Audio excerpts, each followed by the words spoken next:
anything going the opposite direction, or is there any kind of speculation about that? And some of the speculation about Jared Butler, the NBA, ended yesterday when he declared for the NBA draft, 100% committed to go chase a dream. And Jared Butler, one of the great friends of this show, joins us with Paul Craig, David Smoak on SicEm365 Radio. I know you had to kind of take your time. There's a lot of things involved here. Jared, thanks for your time, first of all. Once you were able to kind of come to that decision, do you feel any sense of relief? Oh, yeah, 100%. You know, it's been a lifelong dream. You know, it wasn't like, oh, like, you know, there's some doubt as far as the decision to go to the NBA. So you know, it's a lifelong dream. So I was super comfortable, no doubt at all, and you know, just excited. How easy was it to make it? I mean, or was it? Did you kind of think, well, maybe I could run it back one more year? It was definitely easier than last year. You know, we had some things that we didn't accomplish. We had some things that, you know, we just weren't able to do. And this year, it felt like I kind of can't come back to Baylor in a way, just because of all the things we've accomplished. You know, there's no other things in college basketball that you can do besides win a national championship, besides win the Big 12. You know, especially so that was my rationale going into it. Jared, just curious, like on the timing of it, why yesterday? Why was that the day that you decided to go ahead and make it public? To me, it's the social media thing, and I kind of made the decision kind of long before I released it out on social media. So it was just kind of I don't know. I just felt like posting it on social media was just the last thing on my mind.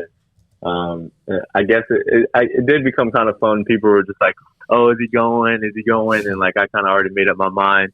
And so like it was just funny the last day of school. I mean, the last day of the deadline. So that was just kind of it for sure. Well, it almost then, in a way, in a sad way, but yet in an exhilarating and memorable way, closes the door. Four of you, Maceo, Davion, Mark Vital, and you now are on your way to the next level. What does that mean to you, especially since you guys ended the way you did with such an incredible, emphatic national championship? Yeah, it was extremely special. I mean, I've never been a part of something like this. I mean, I've won state championships in high school. And, you know, that's very historic and very, you know, just exhilarating. But, like, winning a national championship with those guys, it was just like, man, like something I can never forget, something, you know, the relationship is bonded together for life. And it just means so much. Like, it's really, really, truly, like, just special. So, like, I don't know any other, you know, I guess winning an NBA championship might be a little better, but I doubt that. How did you guys build the bond between it, particularly the four of you that are leaving now? How did that bond build and stay so strong in a sport that sometimes it's not easy to build bonds about, you know, who gets the ball more, who's the guy who takes the shot? And it seemed with this team that didn't matter. It was just who's open. Yeah, I think as a team collectively, I think we've all internally. Not so much always out loud, but we all had this one goal that, you know, no matter what, we had to win. You know, if we accomplish our goals as a team, then all of us would individually receive, you know, the goals that we wanted in our lives. And that was like a underlined, unspoken rule that we kind of had for the team. And for all these guys who, you know, are all high caliber players, like that's a hard thing to do. Especially when you're talking about, you know, just business and, you know, making sure your stock rises and making sure you get where you want to be. Like, that's a hard thing to do, to humble yourself sometimes in different situations. And everybody on the team had to do that. And I think that just speaks to the character of all the guys. Jared, you said you'd had your mind made up for a while. What was the conversation or the, you know, time like in telling Coach Drew and perhaps even the rest of the staff that you were, you know, you were sure about going the NBA route?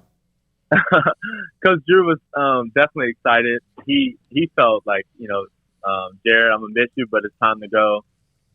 You know, I guess so. Like they were all, you know, comforting and wanted me to go and go to the next step. So, you know, they were all supportive, 100%.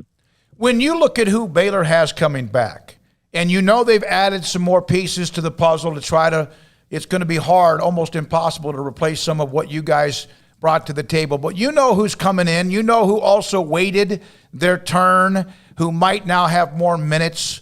What are your thoughts about what they have coming back for 21-22? Yeah, I think they have a great combination of talent and experience. Obviously, with the high-level recruits coming in, and I think that adds a little bit of talent. But I think the experience with, Jonathan, Flo, Matt, and Adam, that's going to be, unprecedented. And the guys that are coming in new, they're going to have to almost hold on to that and use that as a guidance tool throughout the whole process. And but at the same time, they're going to need talent. They're going to need guys to fill roles that they filled last year. And but I think we got a great combination, and I think just highly talented, high character dudes, and that's all you need. And a lot of guys also know what it takes to win. So I think they're going to be really good next year. I have no doubt about it. Are there guys among that group that can step into the leadership roles that are vacated by the four of you? Oh, for sure. I think Adam is going to be an All-American type guy. I think Jonathan is going to, go to another level. He just with his work ethic. I think Flo is going to become extremely high level leader. I think LJ is going to step up big time. Those are the guys I know for sure. And then you got guys like James Akinjo, who's experienced college player, who's going to be able to help fill in just productivity. And I think the freshmen can do a great job of just adding a different flavor to the team as well. Jared, what has the NBA told you about your game? Have you had a chance to kind of nibble a little bit? I know you had to get some feedback from them a year ago. What have they told you, if anything?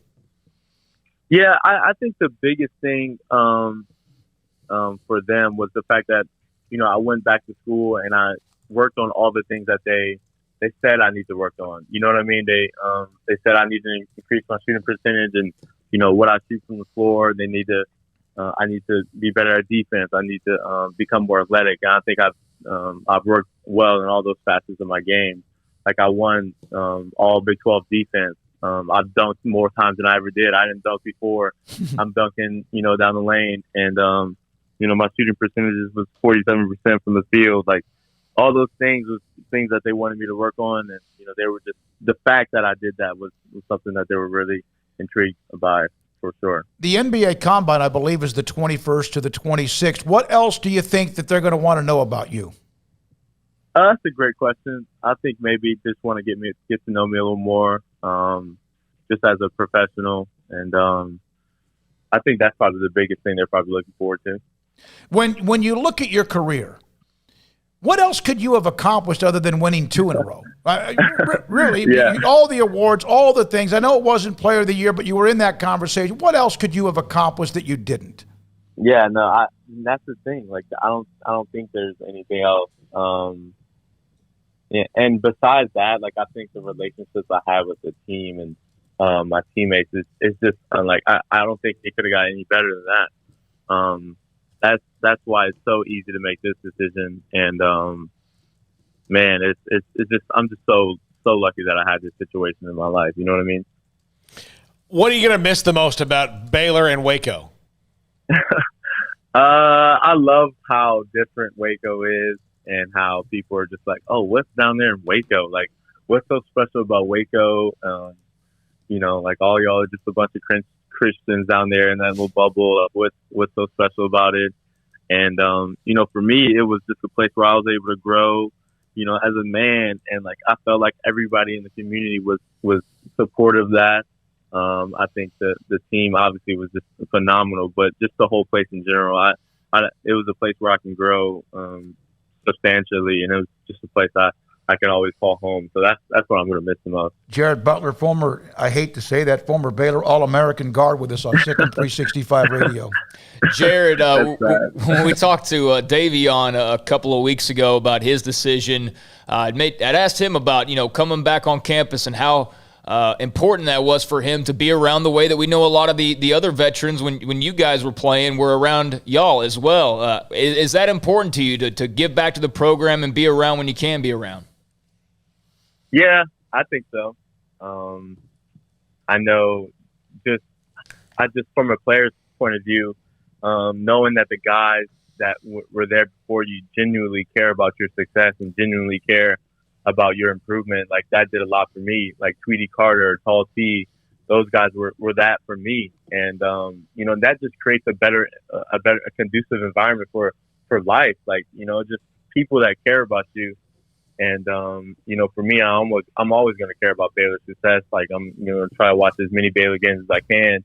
And, I'm a Baylor guy for life. So like anything I can do to help the success of, Coach Drew and the staff and the team, like that's what I'm willing to do just because of how special it was for me. So like, I want to pass it on. Do you see what I'm saying? Yeah, absolutely. And that's awesome that it's kind of giving back. Now, when you look at the names of players in Baylor men's basketball history from back when they were even a team that got to a Final Four in the late 40s, they've had others, though. Vinnie Johnson, Terry Teagle. There's a lot of guys that are spread out throughout the NBA or playing overseas in Europe.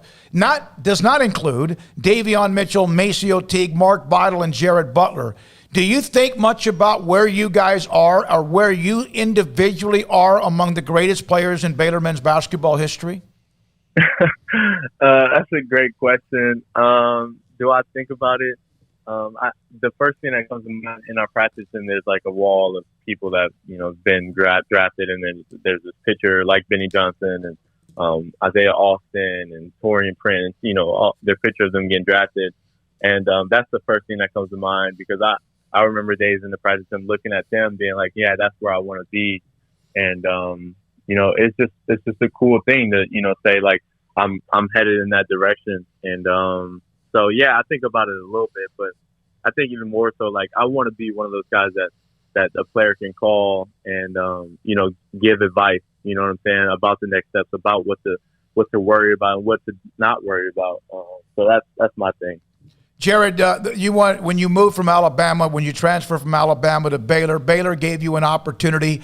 Alabama wasn't ready to do that. Have you talked much about what the NBA has said to you about your health and clearance? Yeah, I would just, I would say yeah. And, I'm feeling 100% comfortable with what's going on. And, yeah, that's about it. Well, when you look at what you've accomplished, you've proven a lot of people wrong. You said when you arrived on campus you weren't sure whether or not this team could ever play, although the dream was to play for a national championship. How do you describe now you're to this day what you've been through? How do I describe it? When people talk about like success stories and winning, big things and winning Super Bowls and winning, NBA championships, like I think like now, like I can consider myself in that category. Like I feel confident enough and confident in my abilities as a person and as a basketball player to be a part of something special. I have that DNA in me to be a part of something that's greater than me, to impact people all across the world. And so like that's now what I can, think about and reflect on is how special that I can be and how much impact I can make on the world. And I think that's what it's all about. You see what I'm saying? Mm-hmm. How much did it help that you also then were asked to even represent athletes around the country in the NCAA with what your experience was like? Yeah, that was a big honor too. And, I think hopefully what I put into place and my voice in that committee was headed in the right direction, whatever I said. But that was also a big honor too. And, it's something I can see myself doing and something I feel like I can do just because, I'm around it and I hear the opinions and I know what it's like. What will you do the next time you see any of the coaches that help you get to where you are today? It's always a big laugh and big hug. And, we're a big hug team. And that's about it. And then more than likely 100%, we're going to talk about the national championship, and then they're going to talk about how much we miss each other, and that's something that binds us together. So I think that's for sure going to happen. Jared, if you don't mind, to wrap it up with this, do you understand what you mean to Baylor overall, to Baylor Nation, what you guys set? Not just the championship, yeah, that was the icing on the cake or whatever you want to say, but do you understand what you guys meant to that university? No, I don't think I'll ever be able to grasp it for sure. But I do, appreciate the words of just overall, just great role model, things like that. Great ambassador, great representative. Those words kind of mean a lot more, and I think that can stick to me a lot more, just because you want to be a good influence. You want to be a great influence to people, and that says a lot to me. And I don't think I'll ever grasp it. Us winning a national championship, all that stuff, but hopefully us being great people would last more. You know what I mean? Mm-hmm. What will it be like when your name is ever introduced, or when it's introduced as a guy playing for somebody in the NBA? That would be crazy. Lifelong dream, like I said. It's just amazing, and it'll just give me an opportunity to take care of my family, play the game I love as an occupation. That's what people dream of doing, and it's just my job to make sure I take the most out of the opportunity, and just be grateful every day, because it's something that I've worked for. It's something that I've put the time in to do, and it'll be bittersweet for sure, because it's like, dang, I get to the NBA, like, oh, I hear my name called, but I still have a ton of work to do. I just can't I'm looking forward to it, and basketball has just been so tremendous to me. So. Yeah, and you've been tremendous to basketball. Go live that dream, Jared. We appreciate you so many different times. Hope to get you again a little bit later on, but go live the dream. Congratulations on your decision, and go get what else is in your life. No, I appreciate it, and I thank y'all for being so just great reporters. There's a lot of bad ones, and thank y'all for being the good ones and having me on and encouraging us and covering us. So I appreciate that a lot. Thank you. You have been accessible. That means a lot. Thank you, buddy. Appreciate it. No problem. Jared Butler, headed to the NBA. Man, he answered a lot of different questions, some about the championship, some about the future, some about in between, some about it took long before the last day, and social media and how that was a part of it, about the family of Baylor, the coaches, the players, who's behind, who's coming back, who's coming in. Jared Butler. And now, with Davion Maceo, Mark Vidal, and Jared Butler on their way to the next level, which is